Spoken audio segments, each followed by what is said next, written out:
Welcome, welcome. It's Dem Boys Watch Footy. It is your boy E over here with Dem Boys Watch Footy. Thank you all again for giving us a listen.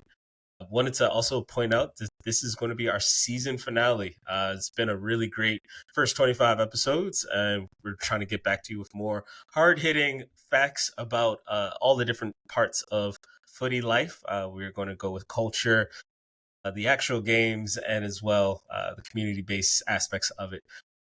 We have an amazing guest with us today. We have Jeremy Ebobisse.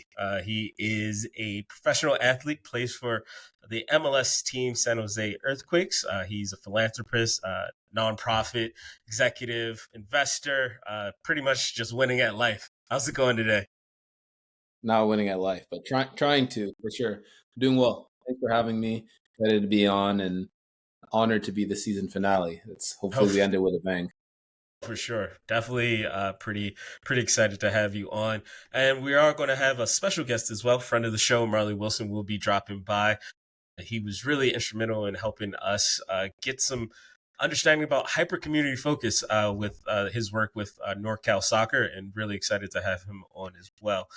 But wanted to thank all of our guests again. We are pretty close to hitting that 1,000 subscriber mark on YouTube. We just hit around 500 subscribers on Spotify. So really excited. Thank you all again for giving us some love and some support, and just want to keep this going with you all.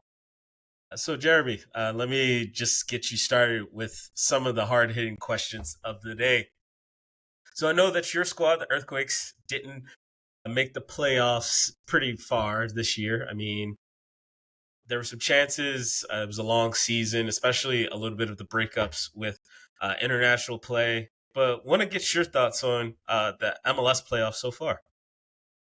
Yeah, it's no surprise in the sense that we had a tough year.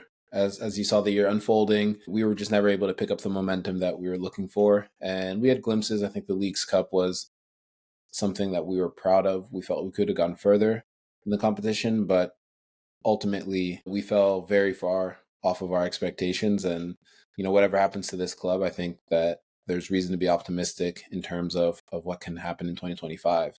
But the playoffs have been pretty exciting, I would say. I mean, anytime you see the number one seed go down, let alone a number one seed with the lineup that Inter Miami happens to have, you're gonna generate some buzz, hopefully some positive buzz. I've kind of seen the discourse, and then I think you've seen some other Giants go down too in Columbus Crew, FC Cincinnati. So you got to think that anyone on the East is feeling pretty optimistic about a path forward into winning the Eastern Conference Championship. And then on the West, I mean, the heavy hitters are still in, so it's going to be a battle of the Giants. But anything can happen in these kind of one-off games that are coming up. So as a fan, as a player, I'm excited. I've got a lot of friends on the team's end, so not picking any sides, but hopefully I'll be making a deeper run next year than what kind of transpired this season.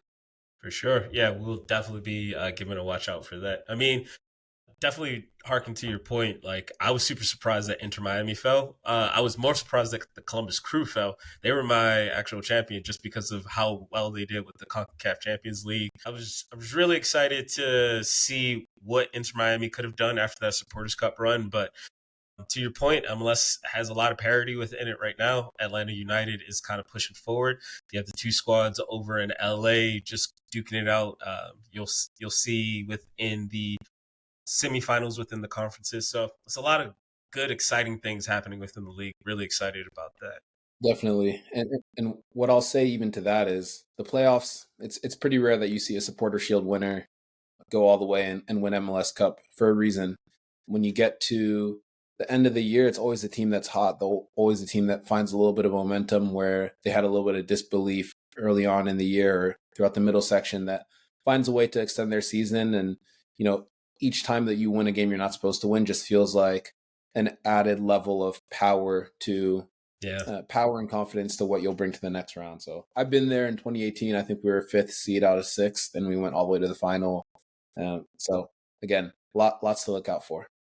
for sure, for sure. Want to quickly shift gears over to the other playoffs that are happening right now. We have the NWSL playoffs.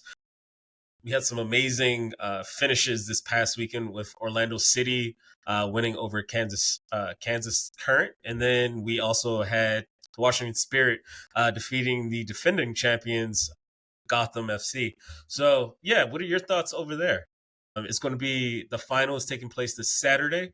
I'm really excited about that in Kansas City. It would have been really nice to see the Current play, but it's really hard to get those homecoming championship matches. It is. The storybook scripts are for the storybooks. They're not for real life. There's always someone that wants to play the destroyer. So as far as the NWSL playoffs, I mean, it's been a monumental year in the NWSL. Just lots of great momentum from the fan standpoint, from the player standpoint, and the growth. Whether you're talking about domestic talents that are taking their next steps forward, or you're talking about the international talents that have been brought into the offseason. And so I think we were all wondering, can the playoffs deliver after what was an exciting regular season? And the answer is yes. I mean, I'm biased. I wanted the Thorns to make a run. I know it wasn't the best season in terms of the high expectations that we have in Portland. And so as an investor, I'm looking forward to hopefully seeing them and helping them in whatever capacity I can so that they can get back to their best and winning championships. But then again, as a hometown kid, just outside of DC, I'm super proud to be supporting the Spirit as my team outside of the Thorns. What they have done on the field, which has been matched by the ambitious nature of the ownership group, it's really, really special to follow. I used to go to, not used regularly, but Washington Freedom was a team when I was growing up, and they were playing at the Soccerplex. And so this is like a soccer complex in Gaithersburg, Maryland, where a lot of youth tournaments happen. And the Soccerplex Stadium is a super prestigious place to play if you're a youth team playing in a final, things like that, like you aspire to that. But at the same time, it was not a place where, the best athletes in the country should be playing. And so to imagine or to see where they were, 10, 20 years ago in the Women's Professional League, to selling out Audi Field, back-to-back games, bringing in coaches from Barcelona, bringing in players from all over the world. I mean, the roster construction is super fascinating. And then what they're doing off the field as well in terms of highlighting local artists, Black local artists who are bringing a little bit of culture, mixing in the Chocolate City with the Washington Spirit and finding ways to engage every sect of their demographics and fans. I think it's just, you have to give a round of applause to that. And it's a standard for the league to follow. I know each team has its opportunities in their respective markets, and how they want to dive into that is their prerogative. But as a DC boy, I'm going to pull for the Spirit in the final against the Pride, who have had a very special season and, have some legends of the game, both upcoming and outgoing, but we're going with the Spirit. I love to hear that. Yeah, as a Baltimore born and bred kid, it's really nice to see DMV get some love. It's been really hard. Like when I was younger, DC United was actually pretty decent, but going to RFK was not a fun trip. And so I only made it out to, this was 97, 98. So right around when DC United really got popping after the World Cup. So That's cool. It was a different time. I have family that go back and forth. I have family out in PG. So glad that now we have Audi Field. That area is actually starting to really thrive with a lot of different sports teams outside of just the soccer teams. But yeah, it's been really, really dope seeing like that community focus, how they're trying to build within, to your point, like really focusing in on Black talent, Black creative talent is quite amazing. Once you give a voice to that, it really helps out the surrounding areas. So really big kudos over to the Washington Spirit for that. I want to give a shout out to RFK. It was right for its time. I'll always remember the one side of the Bar Brava stands that were always bouncing up and down. And I was like a little kid who wanted to be on that side of the field watching. But there were some very inspiring DC United teams. Jaime Moreno was one of my favorite DC United players growing up. And then to see how the evolution of the team continued and seeing, a guy like Bill Hamid from the academy all the way up to the first team. Andy Nahar, there's some good local talents that some of the younger guys in the area who are aspiring to become professionals could look up to. So, when we're talking about MLS, NWSL, I think if the product that was on the field in 2003, 2004, without the fancy new stadiums and, big Lionel Messi signings and all these types of things could inspire a kid like me to continue on and see a vision for myself in this country, then I can only imagine what this version of MLS is doing for the younger kids, whether they're in MLS Next or whether they're just playing outside of organized soccer. I think there's a huge, huge opportunity for MLS, NWSL to capitalize on sports and the tournaments coming into the country and then seeing what they can do from there. For sure. And I kind of want to key in talking about background and how you really got started, especially going from being a youth player to a college player at Duke, now being a full-fledged player with the San Jose Earthquakes after you were one of the top picks in the 2017 season with the Timbers. So what was that mindset like, really just keeping yourself honed in, especially being from the DC, DMV area? And what are some of the challenges and triumphs that you went through to help kind of shape where you are today? Yeah, I think I have a pretty interesting background. My dad's from Cameroon, my mom's from Madagascar. I was born in France, but I grew up in the DC metro area on the Maryland side. And, if you know anything about Cameroon, you know that there's nothing that unites our people more than the national team. We've had some electric national teams. In my personal memory from learning, the 94 World Cup was a team that was super special. And I was actually fortunate to be coached by one of the players on that team out in DC. Awesome. And then for me, watching the African Cup of Nations growing up and seeing what Cameroon did, I mean, that was the base. That's what introduced me to soccer. That's what introduced my dad to soccer back in the day and had my older brother and I playing as little kids all the way through adulthood. And then naturally, soccer was not quite a fully developed sport in the US at the time. You're talking about high barriers to entry from a financial standpoint. You're talking about not the most, depending on where you're playing and at what age, because early on it's not as global in terms playing with kids from all over the state. It's more, which community do you find yourself playing in? So, yep. Playing on teams that early on didn't really reflect my background or how I saw this global game, especially the one that was most popular in Africa, the continent of my origin.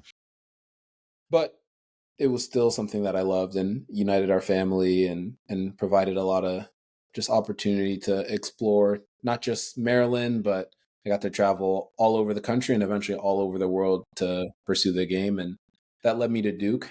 It wasn't my first choice in the sense that I thought I could sign professionally before going to college. But for one reason or another, that was the path that was laid out for me. And it was a super formative one. So I'm proud of having had the opportunity to attend a school as prestigious as Duke and then go on to the draft in 2017, which landed me in Portland. Oh, dope. I mean, what was your first club team over in the DMV? So my first informal, I would say my first recreation team was the Blue Dragons, I want to say. Okay. And so it was just some MSI team. Actually, that might have been the precursor to MSI. That might have been my YMCA team. I'm blanking on my MSI team. So, I mean, I started at the bare roots of American soccer. It wasn't in DC United Academy or anything like that. And then my first travel team was Bethesda Soccer Club. We're a neighborhood team that slowly expanded. And by the time I was a U13 at Bethesda, we were recruiting from Northern Virginia. We were recruiting from, Baltimore, from PG County. I mean, I remember our coach talking to, we played a team from Northern Virginia, and our coach was talking to a parent after the game trying to recruit a kid. And I was like, is this how it's supposed to happen? And before we knew it, the kid joined our team and he was a good player for us. And I think once one Virginia kid started coming in, then there was the proof of concept for getting the other Virginia kids. Because as you know, but for those of us listening, the DMV is such a talent-rich area. And between the DC metro area from the Maryland side, from the Virginia side, whether you go deeper into Maryland, into, Baltimore, Bowie, PG and beyond. I mean, you're talking about players from all backgrounds, different styles of play, different nationalities. And when you put them all on one team, which is what we were fortunate to have for a while, that you get a pretty special game. And then you get to play against some of the best teams as well in the country. So decentralized system at the time. We didn't have MLS Next, but it was a lot of fun. It was a lot of fun. That's good. Yeah, I tried to do intramural futsal. College got to do it, but then ended up refereeing because I was like, I'm cooked.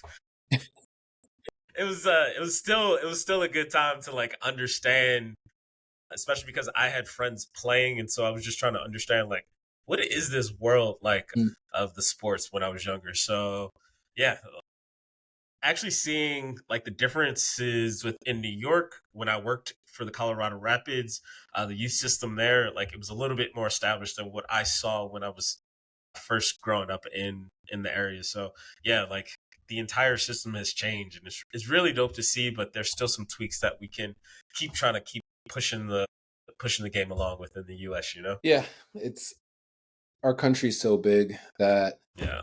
it's gonna make way for a lot of decentralization, a lot of individual clubs that serve certain communities.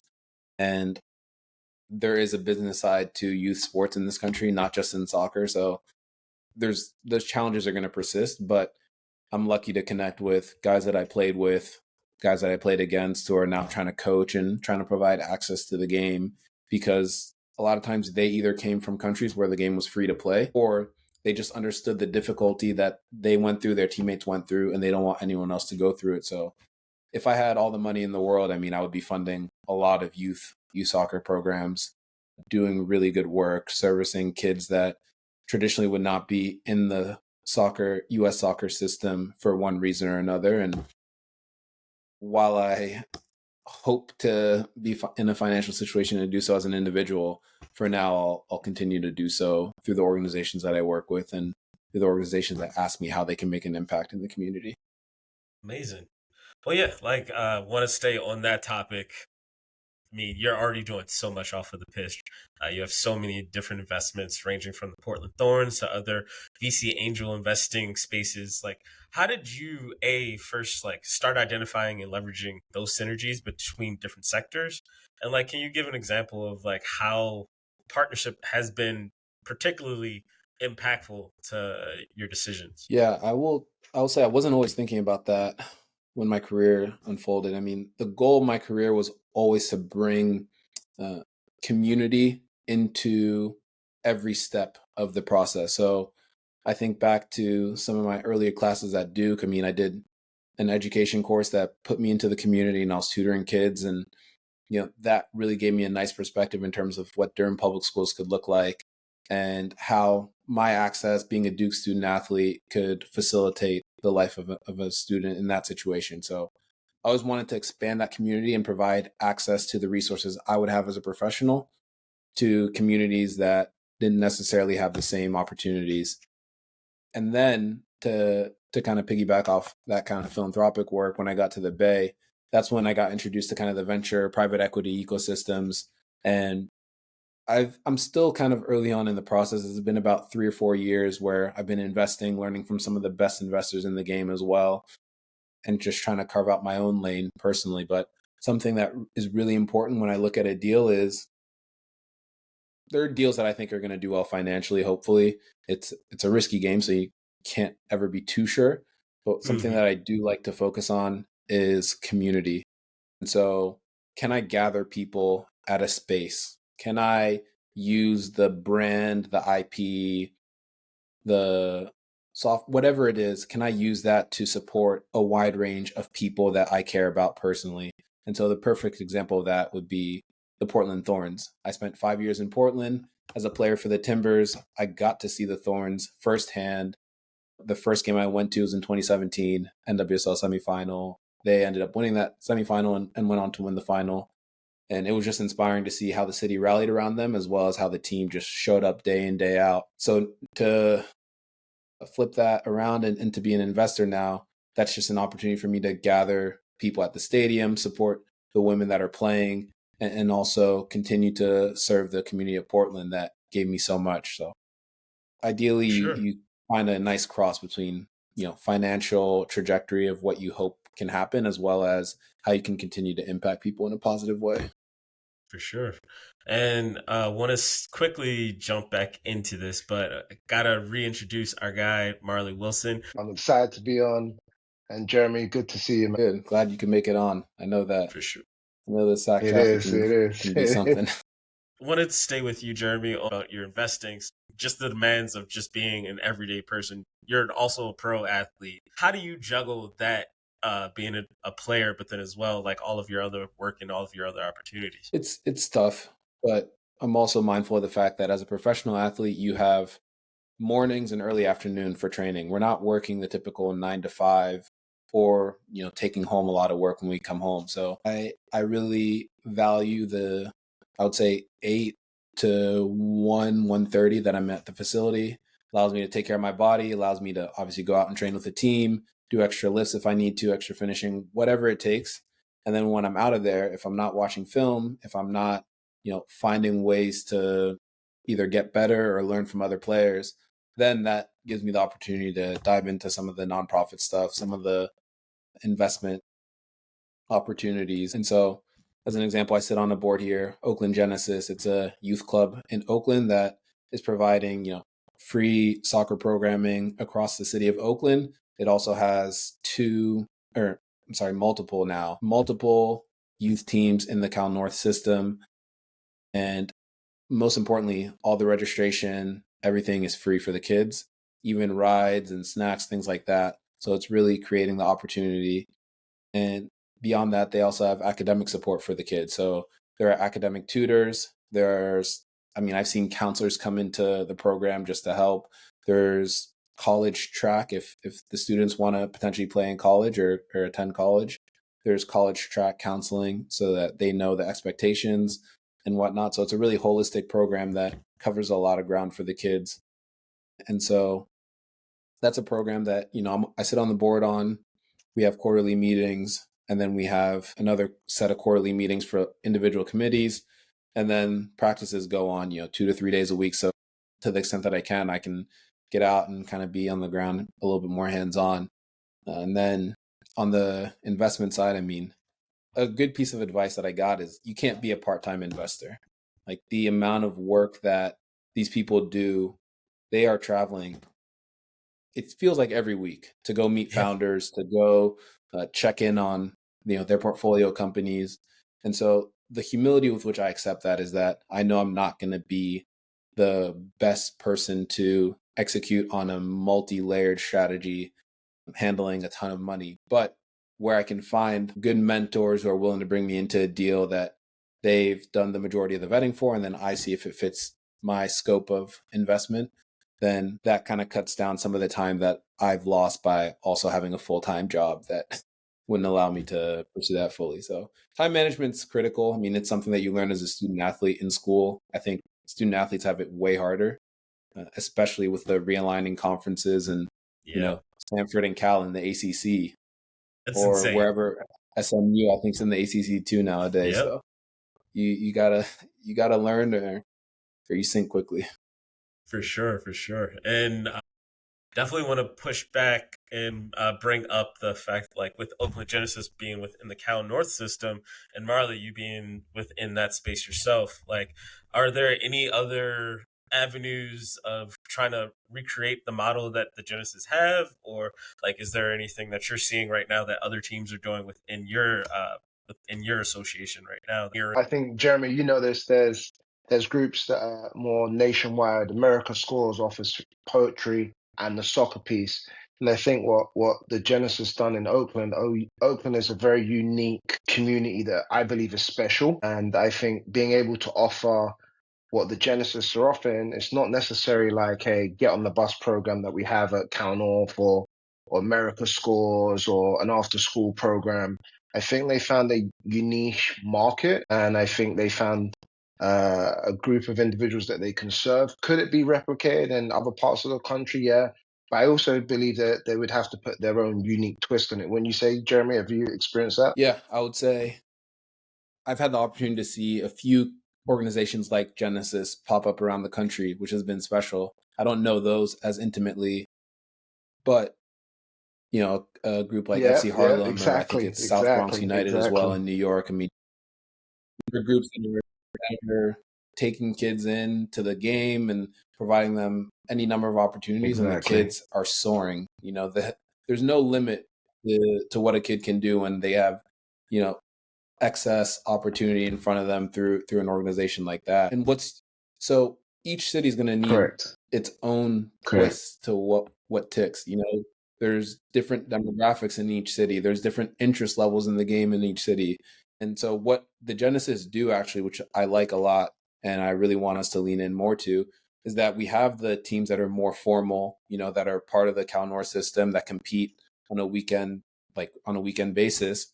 We also have programs in elementary school, middle school that are just after school programming. And it's really just introducing the kids to the game.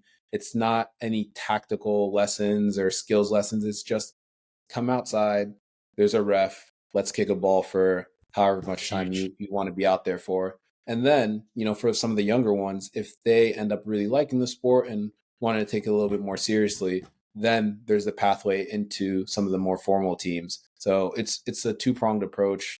At the end of the day, not every kid is going to see the game as, their full passion that they want to dedicate all their time Yeah, outside of school to. And that's okay. We want the game to be celebrated at its most serious and also at its most kind of just joyous and fun and yeah. I think not there's an quite as opportunity though to professional. create like that best practice template, right? Because like you said, every kid in the program, if they're offering it for free, how do you get them from the fields to the game, from the game to home? Do you provide them a snack? Is that what kind of, it's like building a house, right? Do you have land? Are you going to use wood? Are you going to use brick? Are you going to have double pane windows? You're going to have stained glass windows. You're going to have, what color paint you're going to put on buying a car, right? It's kind of the same thing. You want heated seats. So Yeah. no, I think for many of the programs that you see and that you've experienced, I think as long as we continue as leaders to grow the game and be exposed to these opportunities, we can start giving more players the opportunity to be exposed to the game. And I think that's the key. Once you expose them, then there's a lot of different pathways that you can go. And I'm really glad that the Oakland Genesis are doing that. America Scores and CalNorth have just put a grant into US Soccer for over $200,000 to continue to serve after school programs where we believe the sustainability piece is going to be the key. Because to get funding to have something kick off is great, but it's being able to sustain that program with key elements for success. Yeah. And I like America Scores as well. Being from DC, I'm familiar with DC Scores. I know a lot of their team. I'm actually working with them to put together a goal system in an elementary school out there that it's been working on it for quite some time. It's a little bit tough fundraising in this environment, but hoping to get it across the line and getting it Is it? installed by the end of the year. So we're trying to put that at HD Cook Elementary School out in, I believe it's Adams Morgan, and it's just a soccer crazed community from the DC Scores coaches and teachers that are involved there. They told me they're playing soccer anytime they can. They're putting together whatever infrastructure, put loosely. I mean, bags, shoes, whatever, pug goals, whatever they have, they're committing to playing the game. And so to be able to serve those kids and hopefully get it done, I mean, that's just step one. We want soccer to be synonymous with any and everything that we do in this country, while being respectful of some of the other cultural sports and opportunities that the kids have. Yeah, being very hyper community focused is something that I've found is a really big reason as to why I started this podcast. Just being able to get people to understand like this barrier of entry doesn't have to be so high. Like you should just be able to pick up a ball, go to a field with friends, play it on concrete with friends in the street. Country's slowly understanding it, and we're starting to see, especially with both of your efforts, we're starting to see some really strong and positive change with it. So really happy to hear about all of this from you all. Wanted to quickly switch gears because Jeremy, one of the best things about my fall was actually getting to listen to you as well as a few of your other colleagues at that panel with Black Players for Change. So really wanted to understand like what inspired you to co-chair that, and what are some of the key initiatives that you're working on or worked on within the organization that you would like to share today? Yeah, Black Players for Change is a very special organization. It's something that was born in trauma, unfortunately, like a lot of things in this country, but something that has been able thus far to sustain itself and provide a window of opportunity, a platform of expectation and ability to deliver for kind of the Black stakeholder in soccer, whether it's a youth player, whether it's a professional player today or a collegiate player looking to take the next step, or someone who is absent from the professional ranks but wants to kind of come in on the business side, wants to come in on the coaching side and beyond. So it's been an honor to build that up with some of my co-founders. I currently serve as vice president, and I've been really fortunate to learn from a lot of the guys and a lot of the partners that we've brought in as well along the way. I think the two things I really want to highlight. One would be the intercultural awareness that we work with the league to accomplish. I mean, we've been lobbying for some sort of education for a while because we have the most diverse league in North America.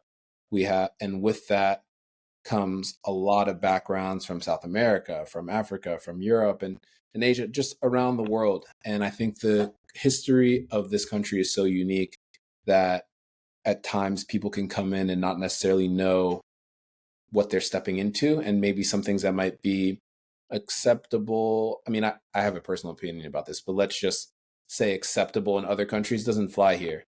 And it was leading to a lot of on-field racial incidents that historically had not been handled well by the league, but we wanted to get ahead of it. So we've really worked with some departments at the league to create a curriculum where players can understand each other better, understand how to respect each other's cultures a little bit better. And the beauty of it is that it's not just about respecting Black culture, Black American culture. It's about respecting the uniqueness with which everyone comes from. And what we found was that it's in its early iterations, but that people can really connect with their teammates a little bit better after that. They have a deeper understanding of where people come from, what it has taken to get them to MLS. And I think it creates a closer bond, one that is shown in the respect that I think is manifested on the field. Now, it's not perfect. We had one preseason meeting, and so far it's a recurring preseason meeting. It's about an hour and a half. It's a deck. It's very interactive. But how can we kind of sprinkle that in throughout the year so that we're keeping it fresh, we're taking it to the next level? So that's one initiative. And then it also ties into kind of the on-field racial discriminatory comments, lobbying that we've been doing that has led to a breakthrough in policy reform in terms of how we deal with it and the restorativeness of incidents like these, because we personally are an organization that is not here to cancel people, so to speak. We believe that people have the right to atone for mistakes, learn, and grow. Now, they have to show contrition, which is part of restorative justice. They have to show contrition. They have to go through the learning process, and they have to show that they've actually taken it in. Because if they're just going to do it again, then obviously there's a more serious question to be had about whether they belong in this league or the severity of their suspension. But we worked with the league hand in hand for months, if not over a year, to get something in place. And we've seen it in practice a few times, and I think it's more powerful. It teaches people to take accountability for their actions. It prevents the cycle of gaslighting. And again, it creates closer relationships within the locker room where people can be vulnerable with each other and learn and grow, knowing that we're not here to, as I said, cancel anyone. And then the third one is the hiring initiative. I mean, we are consistently working to get more Black candidates into positions of power, whether it's coaching ranks, whether it's ownership ranks, and anything in between. Now, that has resulted in a similar rule to what the NFL had in the Rooney Rule with its MLS adaptation. It's not the finished product, but what we've been able to do is acquire a lot of data in terms of what is actually happening when candidates are interviewing for positions. And some of it's very eye-opening. And provides us the basis for creating something a little bit more targeted so that we can get some of the results we're hopefully looking for, whether it's educating diverse candidates and making sure that they have, quote unquote, the qualifications, or just making the introductions, creating the network so that GMs know all the candidates available for a position. And again, we represent the Black stakeholder in the American soccer ecosystem. But a lot of these policies that we push for create room for a number of underrepresented minorities. And we take a lot of pride in that because we've seen in this country when Black people advocate for something, they're not the sole beneficiaries of civil rights being afforded to everyone. Definitely, for sure. And kind of want to stay on that with even talking about youth football. I mean, there's an interesting discussion to be had about like coming up through the ranks and understanding a lot of different traumas that players do feel on the pitch when they're young. Being from the East Coast, DMV, Baltimore area, I kind of want to understand, especially with you, Marley, anything that you're seeing or hearing within the youth ranks, anything that continues to push forward on how that change can be had within youth soccer, or is this something like that is a little bit new within the space Yeah, no, I that think we're talking about today? you're finding in the youth space, the landscape has changed. And what I would say is sometimes it's cultures now that are struggling with, the diversity against, culture and culture, where, racism historically had been kind of a one-way traffic. And I feel like there's a lot going on in the youth system that we're having to continue to educate the young athletes about. And it's all different aspects of the game, whether it be from the parent to player, player to parent, player to player, referee to player. It's just a lot of more dynamics that you're having to deal with more and more. And it's happening. And I think the mental part of that is starting to bleed into the way players go into certain situations and how they come out of situations. And I think we have to do a much better job as leaders again, being able to kind of push the stop button and just remind people of like this is going to happen here. And if you don't deal with it at this level, when you get to a professional level, mentally you're going to struggle and you're going to be kept in a bubble. And you're starting to see, which is good. Like we're doing more for female athletes, right? We're like more female coaching education, more female, but we can't just stop there. I think Jeremy's right. If we make change, then it affects everyone. So, whether we say, hey, we're going to do a female coaching course, that's great. That now opens the door for not only just females, but females of color. Can we do the female course and enhance it to be bilingual, right? So not just offer a female course, can we make it a bilingual female course, right? So then that's where it goes back to Jeremy's point. Now we're changing the whole dynamics of not just making it for Black players, but for everyone. I hate to say it, typically comes from that start, right? Is making sure that we're putting our voices out there for that change. And Eric, you know this because you've been around me a long time. There's not many executive directors of color, right, in this landscape, and it's a tough place to be. So I always try to make sure that whatever we do, it's changing it for everyone down the road. But I do think we've got a lot going on in the youth space. I don't have all the answers. But every day I'm learning, I'm being educated, and I'm going to continue to make sure I share best practices with people that I touch that are experiencing the same things. Sure. And I think what I hear from that, is a lot of, you want to change, me, a lot of us working from our separate avenues towards the same goal. We want to change the culture of the game in this country. We want to create a more open environment so that any and everyone can play the game. Any and everyone can see a future beyond their playing days. It continues the search for an open source playbook, and I'm excited to see what the impact is that our individual work has on the future. Definitely. Well, I mean, amazing. Really thankful for the time today. Want to kind of leave us on a different note to end it off. any directives you and your teams are moving forward within 2025 that you would like to share with us? I'll start with you, Jeremy. I'll start and be succinct with BPC. My personal focus is going to be on both access to the game at a youth level and creating more infrastructure. So continuing to dive into some of the partnerships, whether it's with Over Under, which has mostly been with me as an individual. I know that they've been having some exploratory talks too. There's some other conversations with partners that we can't really speak to yet, but we're hoping that those come to fruition. So that's something on the BPC front that I'm really focused on, as well as once we get those things done, we need to tell the right story around them, because we want to inspire people with money, with access, with power to leverage whatever resources they have and put them into these beautiful opportunities to play our game. And then with San Jose, I mean, that's a tough question. We're at the end of a grueling season, one that has seen a coach move on from his position in the club. And so with that, I think that asks a lot of question of each and every one of us. And so I'm looking forward to kind of seeing the direction that the club wants to move in. And then from there, hopefully those of us left can regroup and show that 2024 was an anomaly of a year, something that shouldn't and will never happen again.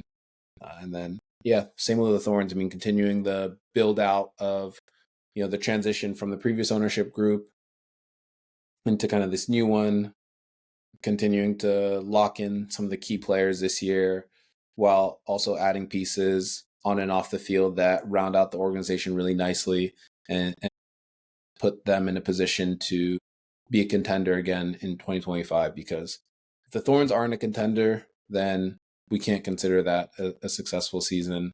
I know that they feel the same way. And as a fan and supporter, I want to see them where they belong.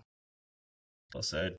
Marley, anything that you want to talk about, initiatives that are coming up within 2025 that you're privy to speak on?